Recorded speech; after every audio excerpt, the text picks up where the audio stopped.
Bien, buenas noches, profesora María del Mar. Es un gusto pues saludarle, así sea por este pues mecanismo virtual donde pues estamos como que ahogados todos ahorita, ¿cierto? En este video trato de mostrarle la estructura del trabajo ya como tal y el desarrollo del primer capítulo. También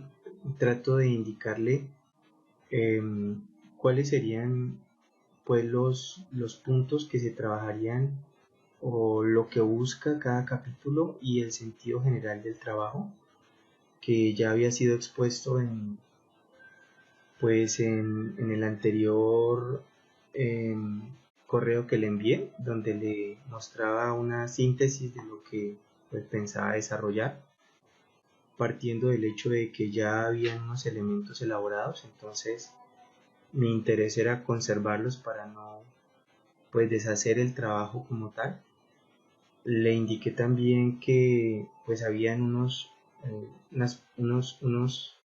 ítems que pues la verdad no encontraba yo las razones para suprimirlos, porque pienso que alimentan en cierto modo y de manera estructurada el propósito del trabajo. Entonces por eso los conservé. En este sentido, pues la estructura del trabajo está de la siguiente manera. En el primer capítulo se propone destacar el contexto de la obra Ser y Tiempo desde su pregunta fundamental, abordar la descripción de lo óntico y lo ontológico e identificar el papel del uno y el sí mismo en la estructura de la existencia propuesta por Heidegger. De esta manera, lo que usted se va a encontrar en color amarillo son los ítems que yo conservaba o tenía del trabajo anterior y aún están en este trabajo. Y lo que está en color verde va a ser los temas o los puntos que no están desarrollados, es decir, que es lo que tendría que entrar a elaborar porque no estaban en el anterior trabajo. ¿Sí? Entonces, la estructura del primer capítulo está planteada en tratar de resolver qué es la apertura en Heidegger. Lleva la presentación,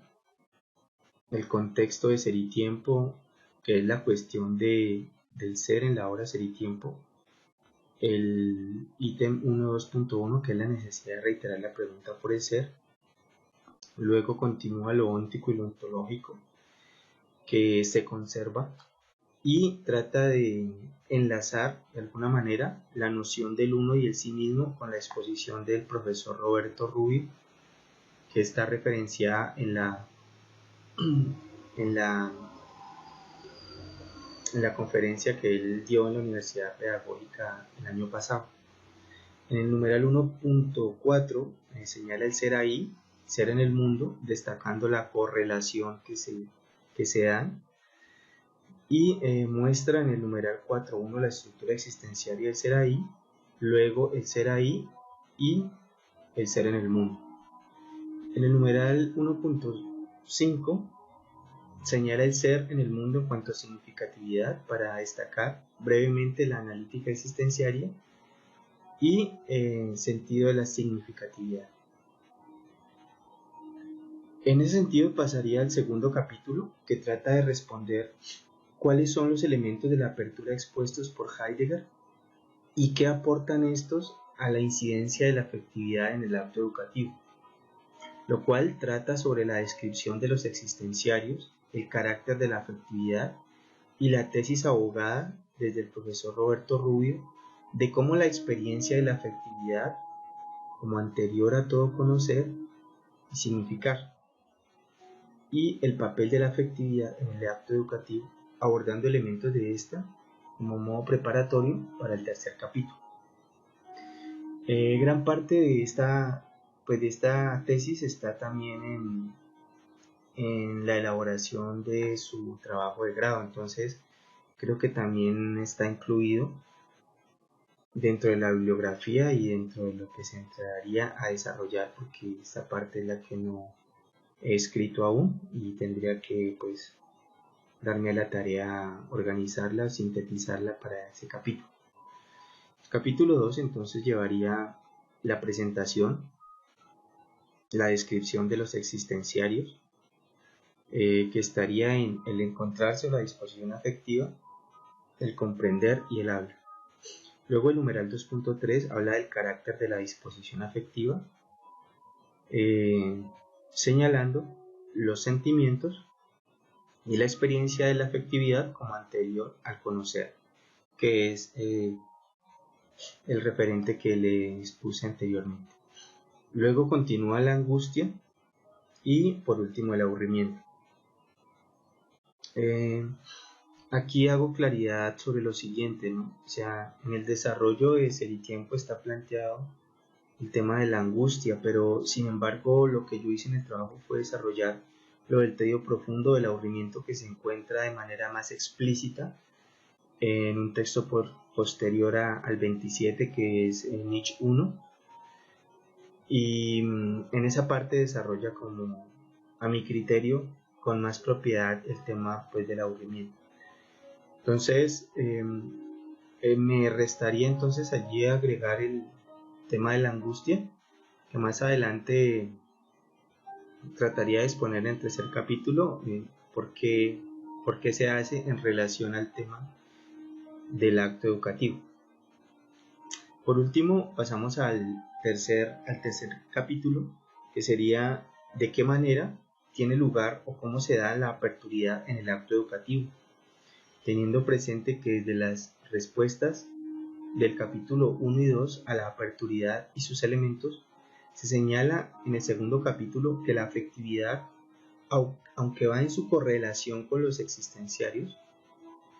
puede notarse un sentido primigenio o anterior al comprender y al interpretar,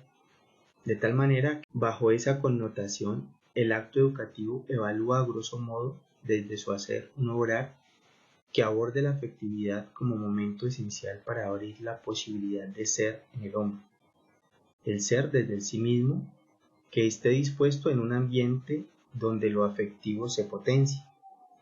Claramente, no entraremos a socavar el témpano de la angustia como el único ámbito posible donde el sí mismo se abra o disponga. Se tomarán los mismos aportes desde Heidegger, desde su texto Nietzsche 1 y qué significa pensar, de cara a los planteamientos de Byung-Chul Han sobre el texto El aroma del tiempo y la sociedad de la transparencia, de tal manera que los presupuestos serán la mirada, el demorarse y el retorno con el encuentro con nosotros. En este tercer capítulo entonces se van a desarrollar 5 puntos que están determinados en la presentación: el pensar desde la afectividad, que ya está elaborado en el trabajo; el acto educativo como un obrar, este está incluido en el trabajo ya; el siguiente, que es la mirada como primer curso del acto educativo, también hace parte y restaría el aparecer de lo nuevo, la demora como atisbo a la mirada, que está en referencia con los textos que señalé de Byung-Chul Han, y sería como a donde está dirigido el trabajo y su reflexión. Entonces, pues acá ya está el desarrollo del primer capítulo, va hasta la página 42. No está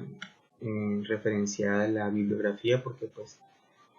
está en el anterior trabajo, y pensaría yo que ya se colocaría la bibliografía en todo el trabajo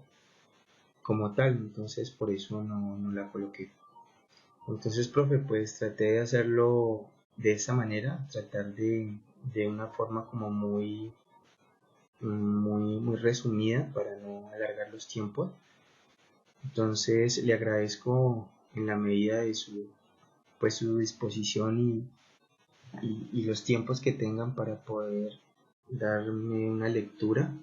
y pues decirme si como este esbozo, por decirlo así, se sostiene para que lo siga trabajando, o definitivamente pues no hay lugar para que pues el hilo conductor se sostenga. Entonces